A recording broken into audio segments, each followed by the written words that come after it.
আসসালামু আলাইকুম, শারমিন লীনা আমন্ত্রণ জানাচ্ছি এনটিভি এর মধ্যাহ্নের খবরে। রাজধানীর ওসমানী স্মৃতি মিলনায়তনে জাতীয় রফতানি ট্রফি 2021-22 প্রদান অনুষ্ঠানে বক্তব্য রাখছেন প্রধানমন্ত্রী শেখ হাসিনা। দর্শক, আমরা সরাসরি যাচ্ছি প্রধানমন্ত্রীর বক্তব্যে। 77 মার্কিন ডলারে উন্নীত করেছিলেন, যেটা খুব ভাবলে অবাক লাগে যে সীমিত সম্পদ দিয়ে এরকম একটা বিধ্বস্ত বাংলাদেশ গড়ে তুলে এভাবে মানুষের ক্রয় ক্ষমতা বৃদ্ধি করা, এটা আমার মনে হয় আর কোনো সরকারের পক্ষে সম্ভব হয়নি। তিনি এটা করে দিয়ে গেছিলেন। আমাদের প্রবৃদ্ধি সেই একবারই 9% অর্জন হয়েছিল এবং দেশকে খাদ্যে স্বয়ংসম্পূর্ণ করবার জন্য তিনি যেমন একদিকে গবেষণার উপর জোর দেন, অপরদিকে উৎপাদন বৃদ্ধি, সবুজ বিপ্লবের ডাক দেন। দুর্ভাগ্যের বিষয় হলো 75-এর পর যারা ক্ষমতা এসেছে, আপনারা যদি একটু হিসাব নিয়ে দেখেন যে মাথাপিছু আয় কিন্তু কমে গিয়েছিল। 75-এর পর যারা ক্ষমতা এসেছে, আপনারা যদি একটু হিসাব নিয়ে দেখেন যে মাথাপিছু আয় কিন্তু কমে গিয়েছিল, বাড়েনি, বরং হ্রাস পেয়েছিল। সেই সাথে সাথে বাংলাদেশটা একটা স্থবির হয়ে গিয়েছিল। হ্যাঁ, ব্যবসা বাণিজ্য মানুষ করতো, কিন্তু ঠিক সেরকম সুযোগ কতটুকু ছিল? বেসরকারি খাতকে যে সুযোগটা দেওয়ার কথা সেটা কিন্তু তখনও পায়নি। কারণ যে সমস্ত শিল্প কলকারখানা জাতীয়করণ করেছেন, যার মালিকরা বাংলাদেশের থেকে গিয়েছিল, তাদের এবং এই সমস্ত শিল্প কলকারখানা বেসরকারি খাতেও হস্তান্তর করা যায়, সেই নীতিমালাটাও কিন্তু জাতির পিতা বঙ্গবন্ধু শেখ মুজিব করে দিয়ে যান, যেটা পরবর্তীতে কিছুটা কার্যকর হয় কিন্তু সম্পূর্ণভাবে হয় না। 96 সালে যখন আমি সরকার গঠন করি, আমরা সরকার গঠন করার আগে থেকে আমাদের কতগুলি পদক্ষেপ ছিল যে আমাদের অর্থনৈতিক নীতিমালা কি হবে, আমরা কিভাবে যদি ক্ষমতা যাই রাষ্ট্র পরিচালনা কি করব, আমরা সেটা প্রস্তুতি ছিলাম। এবং আমরা সরকারে আসার সাথে সাথেই অবকাঠামোগত উন্নয়ন করা, বিদ্যুৎ খাত থেকে শুরু করে সমস্ত খাতগুলিকে বেসরকারি খাতে উন্মুক্ত করে দেওয়া, বেসরকারি খাতে আরও শিল্প বাণিজ্য যত গড়ে উঠতে পারে সেই ব্যবস্থাটা নেওয়া এবং উৎসাহিত করা মানুষকে, সেই ব্যবস্থাটা আমরা নিই। ডিজিটাল বাংলাদেশ আজকে আমরা করেছি, তখন কেউ কম্পিউটার ব্যবহারই করতো না। টেলিফোন ছিল সব অ্যানালগ, কোনো ডিজিটাল টেলিফোনই ছিল না। ল্যান্ডফোন ছিল, তাও আবার অ্যানালগ। আমরা সেই সময় ডিজিটাল টেলিফোন সিস্টেম করে দিই এবং বেসরকারি খাতে এই মোবাইল ফোন যাতে উন্মুক্ত হয় তার ব্যবস্থা করে দিই। প্রথম চোটে এই 3টা কোম্পানিকে আমরা দিয়ে দিই। এতক্ষণ দেখছিলাম জাতীয় রফতানি ট্রফি প্রদান অনুষ্ঠানে প্রধানমন্ত্রী শেখ হাসিনার বক্তব্যের কিছু অংশবিশেষ। দর্শক, এই মুহূর্তে আমরা যাব জগন্নাথ বিশ্ববিদ্যালয়ের সহকর্মী নাজিবুর রহমানের কাছে। আমরা সরাসরি যুক্ত হচ্ছি তার সঙ্গে। আর নাজিব, শিক্ষার্থীদের স্মারকলিপি প্রদান কর্মসূচি শুরু হয়ে গেছে অলরেডি। আমরা আপনার কাছে জানতে চাই যে এই কার্যক্রমটি কোন পর্যায়ে রয়েছে?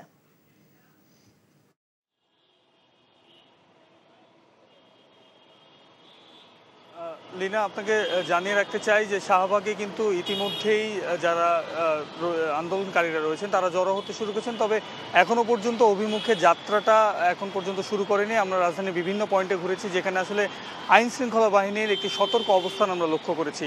অর্থাৎ আজ প্রধানমন্ত্রীর একটি কর্মসূচি রয়েছে, সেক্ষেত্রে আসলে বাড়তি নিরাপত্তার স্বার্থেই কিন্তু আমরা রাজধানীর বিভিন্ন পয়েন্টে দেখেছি যে আইন শৃঙ্খলা বাহিনীর সতর্ক অবস্থান। আর তাছাড়া যেহেতু তাদের একটি কর্মসূচি রয়েছে আন্দোলনকারীদের, সেক্ষেত্রে কিন্তু রাজধানীর যে যান চলাচল সেটি কিন্তু অনেকটাই বেড়েছে আমরা বলা যায়। রাজধানীর বিভিন্ন পয়েন্টে আমরা দেখেছি যে গাড়ির জটলা, অর্থাৎ যারা অফিসগামী মানুষ রয়েছেন তারা কিন্তু অনেকটা ভোগান্তির শিকার হয়েছেন, কেননা দীর্ঘক্ষণ তাদের যানজট পোহাতে হচ্ছে। তো এই আন্দোলনকারীদের এই চলমান আন্দোলনের কারণে বেশ কিছুদিন ধরেই কিন্তু এই ভোগান্তির শিকার হচ্ছেন। তো আজও এর ব্যতিক্রম হবে না এমনটি হয়তো তারা আশঙ্কা করছেন। যারা আন্দোলনকারী রয়েছেন তারা এই মুখ দিয়েই জাতীয় প্রেস ক্লাবের সামনে দিয়েই রাষ্ট্রপতি ভবন অর্থাৎ বঙ্গভবনে অভিযাত্রা করার কথা রয়েছে। আমরা আমাদের সহকর্মী নূর হোসেন হয়তো আপনাদেরকে আরও কিছু তথ্য জানাতে পারবেন যে এই আন্দোলন কোন পর্যায়ে আছে। তো সবশেষ পরিস্থিতি বলতে এখনো পর্যন্ত ছাত্রছাত্রী যারা রয়েছেন তারা আসেননি। জগন্নাথ বিশ্ববিদ্যালয়ের ছাত্ররা কিছুক্ষণ আগেই এই পথ ধরেই ঢাকা বিশ্ববিদ্যালয়ে জড়ো হয়েছেন। তো পরবর্তীতে হয়তো আপনাদেরকে আরও কিছু তথ্য আমরা এখান থেকে জানাতে পারবো। লীনা। দর্শক, প্রেস ক্লাব এলাকা থেকে জানছিলাম শিক্ষার্থীদের স্মারকলিপি প্রদান কর্মসূচির খবর। এখন জন্ম সনদ দিয়ে খোলো বিকাশ স্টুডেন্ট অ্যাকাউন্ট। নিজের বিকাশ নিজে কর। আমরা এই বিষয়ে আরো জানতে এখন যাচ্ছি ঢাকা বিশ্ববিদ্যালয় ক্যাম্পাসে আমাদের সহকর্মী নূর হোসেনের কাছে। নূর, আন্দোলনকারীদের অবস্থান ঠিক এখন কোথায় রয়েছে, কেমন দেখছেন কর্মসূচির অবস্থা?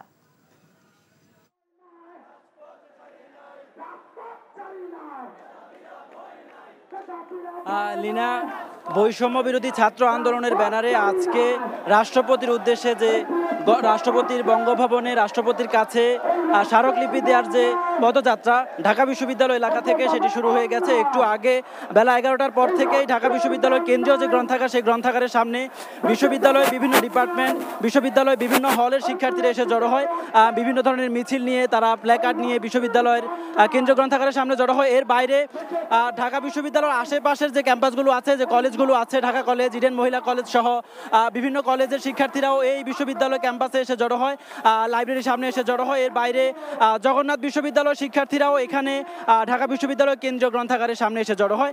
তাদের যে কেন্দ্রীয় সমন্বয়করা রয়েছেন সেই সমন্বয়কদের নির্দেশনায় ঢাকার যত শিক্ষা প্রতিষ্ঠান আছে সব শিক্ষা প্রতিষ্ঠানের যারা আন্দোলনকারী রয়েছেন, শিক্ষার্থী রয়েছেন, তারা এই কেন্দ্রীয় গ্রন্থাগারের সামনে ঢাকা বিশ্ববিদ্যালয় এলাকায় জড়ো হয়। এখন একটু আগে বিশ্ববিদ্যালয়ের যে মিছিল, বিশ্ববিদ্যালয় এলাকা থেকে এই মিছিলটি শুরু হয়।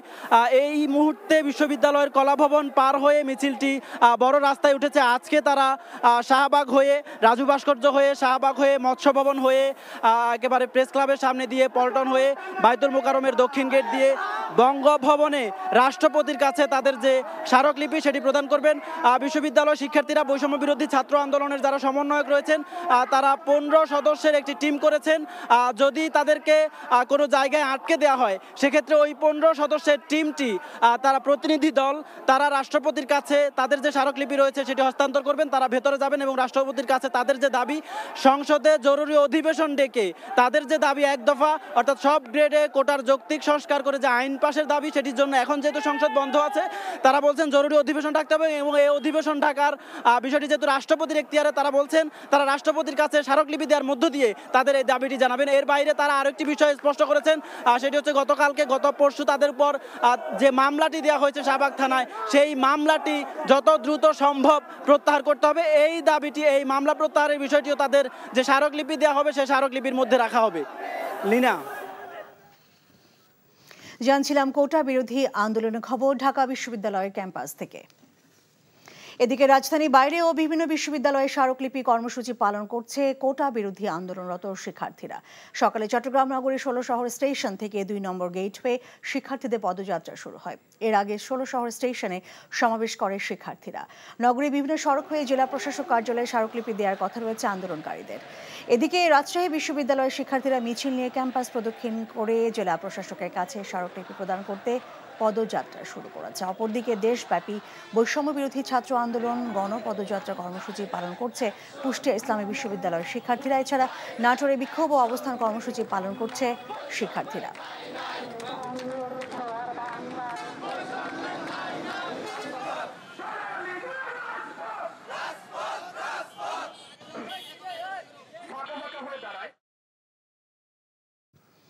দর্শক, এখন আমরা যাব চট্টগ্রাম ও রাজশাহীতে। আমরা প্রথমেই যাচ্ছি রাজশাহীতে, সেখানে আছেন আমাদের সহকর্মী সমর সাজু। সাজু, রাজশাহী বিশ্ববিদ্যালয়ের শিক্ষার্থীরা কিন্তু ইতিমধ্যেই মিছিল নিয়ে ক্যাম্পাস প্রদক্ষিণ করে জেলা প্রশাসকের কাছে স্মারকলিপি প্রদান করতে তাদের পদযাত্রা শুরু করেছে। তো আপনার কাছে আমার প্রশ্ন থাকবে, আন্দোলনকারীদের এখনকার অবস্থান ঠিক কোথায়?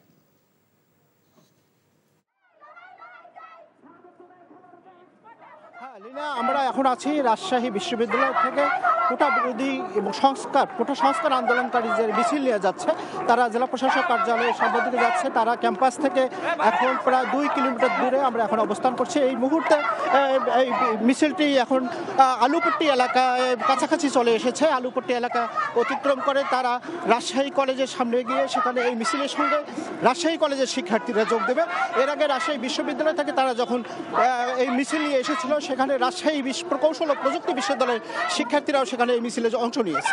তো এখানে আমি কোটা বিরোধী কোটা সংস্কারকারীদের সঙ্গে কথা বলেছি। তারা বলেছেন জেলা প্রশাসক কার্যালয়ে যাবার পথে যতগুলো কলেজ রয়েছে, রাজশাহী কলেজ, তারপর সরকারি new degree college, city college, এই সব কলেজের শিক্ষার্থীরাও তাদের সাথে যোগ দেবে। এবং এখন তাদের যে বক্তব্য যে এই সরকার দ্রুত যে কোটা সংস্কার যে তাদের যে দাবি, সেই দাবি যতক্ষণ পর্যন্ত তারা মেনে না নেবে ততক্ষণ পর্যন্ত তারা রাজপথ ছাড়বে না এবং কেন্দ্রীয় সিদ্ধান্ত অনুযায়ী তারা কোটা সংস্কারের জন্য যে আন্দোলন, সেই আন্দোলন চালিয়ে যাবে। লিনা। আর সাজু, আপনি আমাদের সঙ্গেই থাকুন। এখন জন্ম সনদ দিয়ে খোলো বিকাশ স্টুডেন্ট অ্যাকাউন্ট। নিজের বিকাশ নিজে কর। দর্শক, এখন আমরা যাব চট্টগ্রামের সহকর্মী আরিজ আহমেদের কাছে। আরিজ, কোটা সংস্কারের দাবিতে যে আন্দোলন হচ্ছে, তো আন্দোলনকারীদের শিক্ষার্থীদের কর্মসূচির কি অবস্থা দেখছেন চট্টগ্রামে?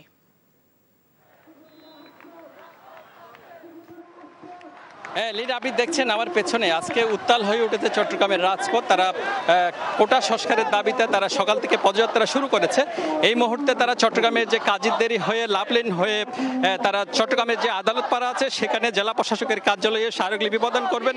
এবং এর আগে সকাল থেকে তারা চট্টগ্রামের 16 স্টেশন এলাকায় জড়ো হয়েছিলেন এবং সেখানে চট্টগ্রাম বিশ্ববিদ্যালয়ের শিক্ষার্থী ছাড়া নগরীর বিভিন্ন আশেপাশের যেসব শিক্ষা প্রতিষ্ঠানগুলো আছে সেখানকার শিক্ষার্থীরা এখানে অংশ নিয়েছেন এবং প্রায় 8 থেকে 10 কিলোমিটার তারা পদযাত্রা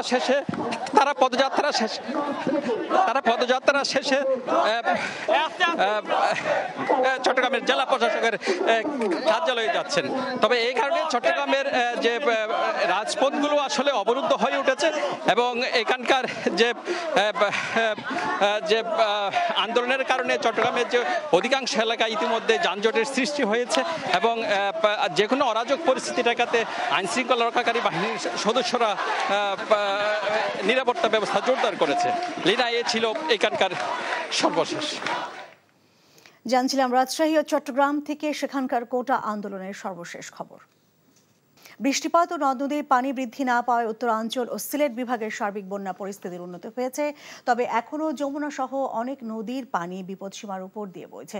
পানিবন্দী বিভিন্ন জেলার নিম্নাঞ্চলের লাখ লাখ মানুষ। সিরাজগঞ্জে বন্যার পানিতে ডুবে এ পর্যন্ত 8 জনের মৃত্যু হয়েছে। বিস্তারিত দেখুন ডেস্ক রিপোর্টে।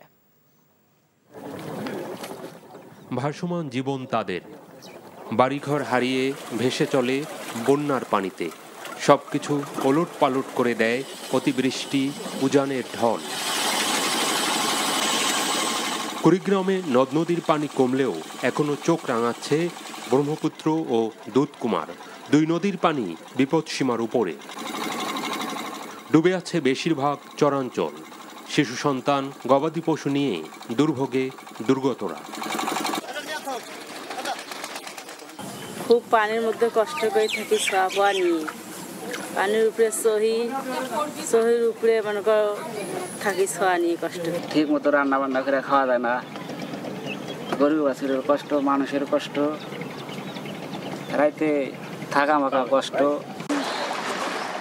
সিরাজগঞ্জে যমুনার পানি বিপদসীমার 20 সেন্টিমিটার উপরে।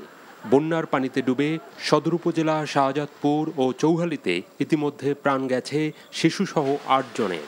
5 উপজেলায় পানির সাথে বসবাস প্রায় 1 লাখ মানুষের।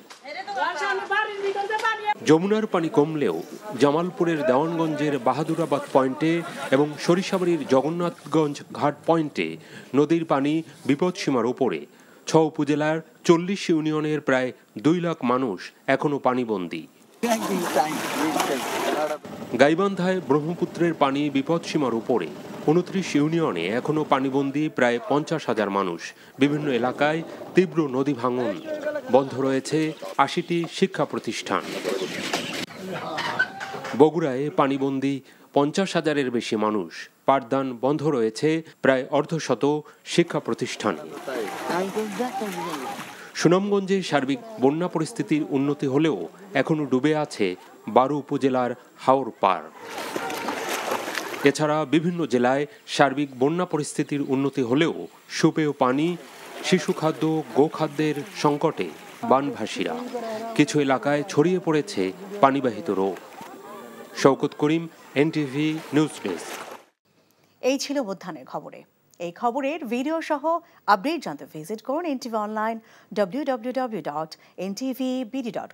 এছাড়াও এনটিভি জনপ্রিয় সব অনুষ্ঠান ও খবরের আপডেট জানতে ভিজিট করুন আমাদের ইউটিউব ও ভেরিফাইড ফেসবুক পেজ। দুটায় দুপুরের খবর দেখার আমন্ত্রণ রইল। এতক্ষণ সঙ্গে থাকার জন্য ধন্যবাদ সবাইকে।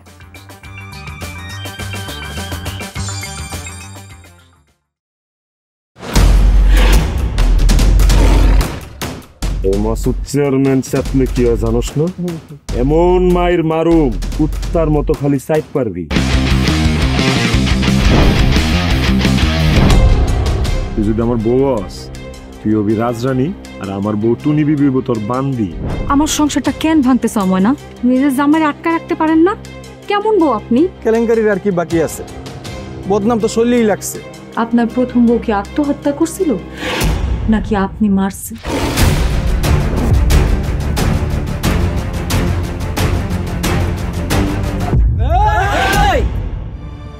ময়না তো পালাইতে চায় না। ওরে পালাইতে হইবই। ময়না রে, তুই আমারে মাফ করে দিস। আমারে খাওয়ানোর মধ্যে বিষ মাখায় মেরা ফলাইতে চাচ্ছে। মাইরা একেবারে আম গাছের লগে ঝুলাই দিবেন যেমনি আপনার বড় বড় মাইরা ঝুলাইছিলেন।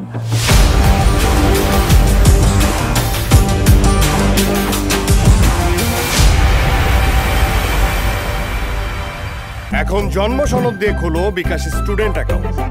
নিজের বিকাশ নিজে কর।